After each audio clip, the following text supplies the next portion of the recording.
ibu saya sudah meninggal. Allahumma firlaha warhamha wa'afiha wa'fu anha.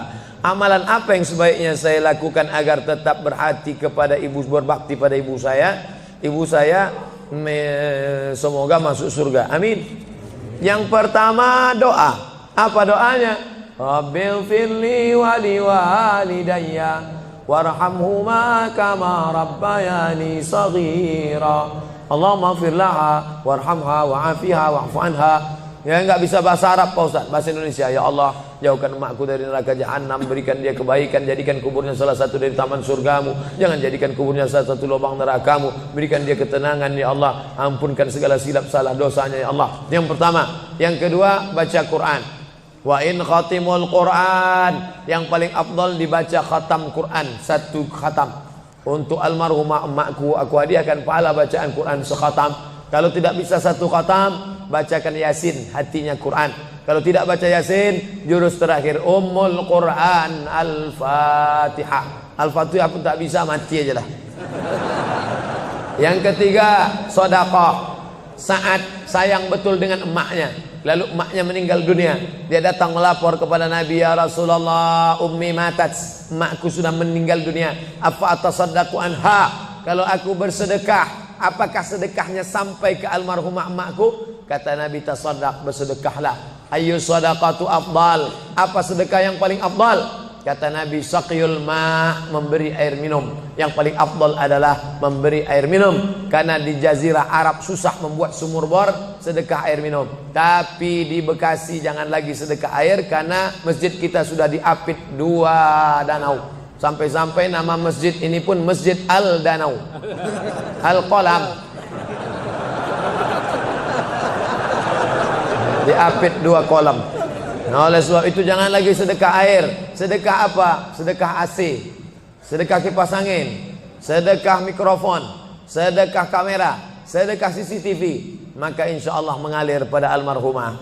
Yang pertama doa, yang kedua baca Quran, yang ketiga sedekah, yang keempat kurban. Nanti mau hari raya kurban, ini 1 kambing untuk almarhumah emakku. Yang kelima haji. Kalau dia dulu belum haji, badal hajikan. Yang keenam puasa. Mana tahu dulu ada puasanya tinggal, kita laksanakan puasa. Man mata, siapa yang mati, wa alaihi siyamun, punya utang puasa, soma'an huwa liyuhu, maka ahli warisnya melaksanakan puasa untuknya. Bolehkah di sujud akhir kita berdoa dengan doa yang ada dalam Quran? Aqrabu ma yakunul abdu min rabbihi wa huwa sajid. Seorang hamba paling dekat dengan Allah bukan di Makkah. Saya merasa dekat betul dengan Allah ketika di Ka'bah Pak Ustaz. Lalu bagaimana dengan orang miskin yang tak punya duit untuk ke Makkah? Maka orang paling dekat dengan Allah wa huwa sajid, waktu sujud terakhir. Fa'kthiru fihi du'a, perbanyaklah doa di sujud terakhir, tapi jangan bahasa Indonesia. Karena kalau dia ucapkan ya Allah tolong aku, batal salatnya. Pakai bahasa Arab. Kalau nggak bisa bahasa Arab, dalam hati saja. Berapa lama sujud terakhir itu? Sampai Sayyidatuna Aisyah mencubit tangan Nabi dari balik kain. Selesai sholat Nabi tanya, Aisyah, kenapa kau cubit tanganku tadi? Kata Aisyah, kusangka kau sudah sakratul maut ya Rasulullah. Saking panjangnya doa Nabi. Sementara kita yang belum ada apa-apanya, yang status belum jelas, cepat betul sujudnya, macam stempel kertas.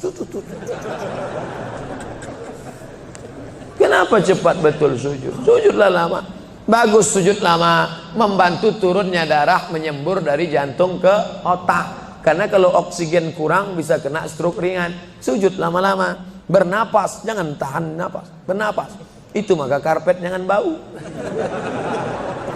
Itu maka tak boleh tidur telungkup di masjid. Tidur telungkup ngences pas tempat orang sujud. Bangkit sujud pitam pingsan mak.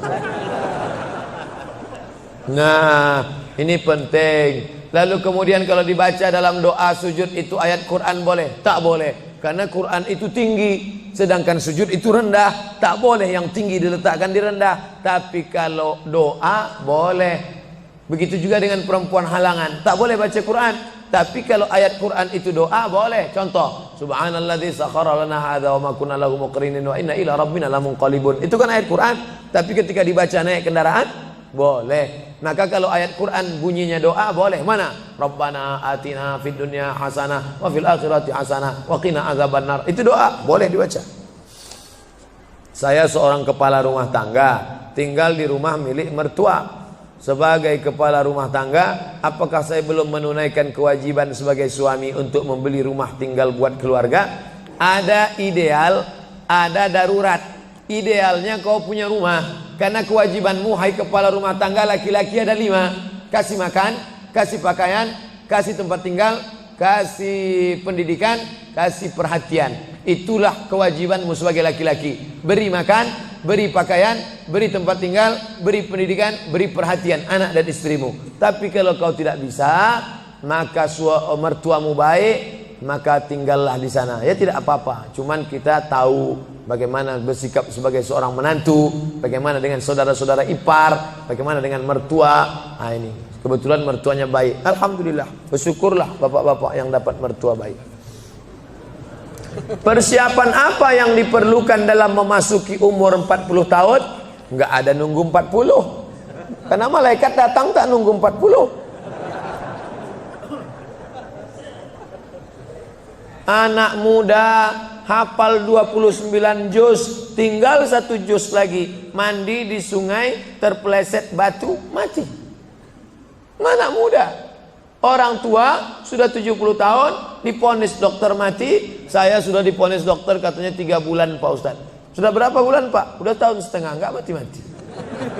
Jangan terlalu yakin dan percaya kepada kata manusia.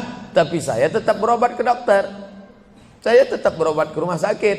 Tapi masalah keimanan, maka itu yang di atas. Innama amruhu idza arada syai'an ayakula lahu kun.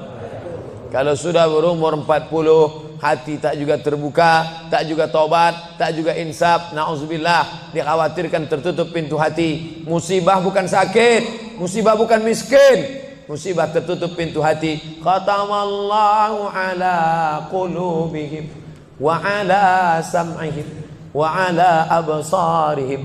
Makin tua makin menjadi-jadi, tak salat, tak puasa, tak berzakat, akhirnya mati dalam keadaan sakau, mati dalam keadaan dilokalisasi. Sudah jelas umur 70 tahun tetap juga mau berzina, nafsu ada, tenaga tak ada, dimakan Viagra 1 botol. Sama macam cup 70 diisi minyak pesawat, meletup, bam, mati. Bagaimana hukumnya kalau sedang sa'i baca Mars, Banser dan membacakan teks Pancasila yang videonya sekarang sedang viral? Ini memancing saya supaya orang bully saya aja. Saya dibully orang itu biasa, tak masalah. Sebenarnya saya kasihan jamaah. Tolonglah Ustaz jangan kontroversial lagi, capek kami dibully ini. Nah, jamaah ini tak tahan, kasihan saya sama jamaah. Jadi dalam masalah ini saya mengutip jawaban dari Kiai Nahdlatul Ulama yang sudah share membuat tulisan tentang beberapa terkait masalah membaca. Balik sajalah kepada zikir yang maksur yang diajarkan Nabi Muhammad sallallahu alaihi wasallam. Mau nanya Pak Ustaz, kita hidup untuk apa dan mati untuk siapa? Itulah yang sudah dibahas tadi.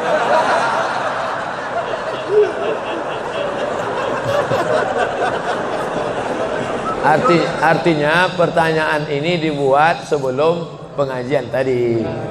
Kakak boleh suuzon. Kertas terakhir. Ada lagi. Kertas, kenapa Allah membolehkan poligami? Kenapa hikmah?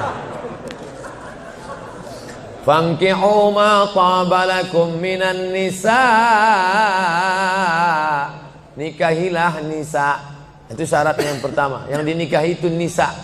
Makanya laki-laki menikahi perempuan, karena Allah menciptakan Adam dan Hawa, bukan Adam dan Asep. Setelah kau pilih nisa, syaratnya bagaimana? Min thayyibat fankihu ma taba, yang baik. Kalau laki-laki thayyib, thayyib itu artinya baik. Sekarang thayyib sudah berubah, enggak pulang-pulang.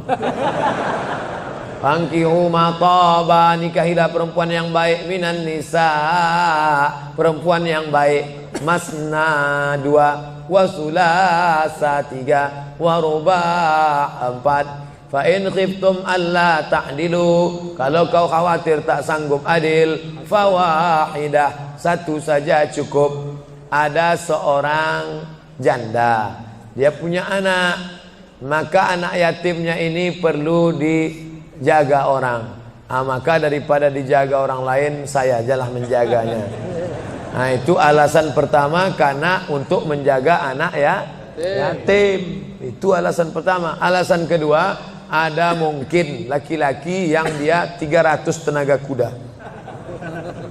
Tak bisa dia kalau tak poligami, tak cukup satu. Kalau sampai satu tuh mati bu tuh. Nah, tuh. Jadi perempuan tidak boleh mengatakan lebih baik lakiku berzina. Oh enggak. Maka dia harus berlapang dada menerima 300 tenaga kuda. Yang ketiga, untuk menghibur. Nabi Muhammad itu 25 tahun monogami, istrinya cuma satu, Khadijah saja.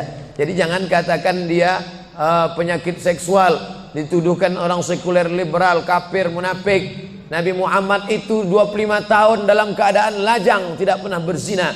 Mereka menggelar dia Al-Amin. 25 tahun dalam keadaan istri satu, Khadijah. Setelah 50 tahun barulah dia menikahi beberapa perempuan dengan alasan karena suaminya mati perang, kalau dia dalam keadaan terluka, dengan alasan karena untuk mendekatkan hubungan dakwah kesukuan.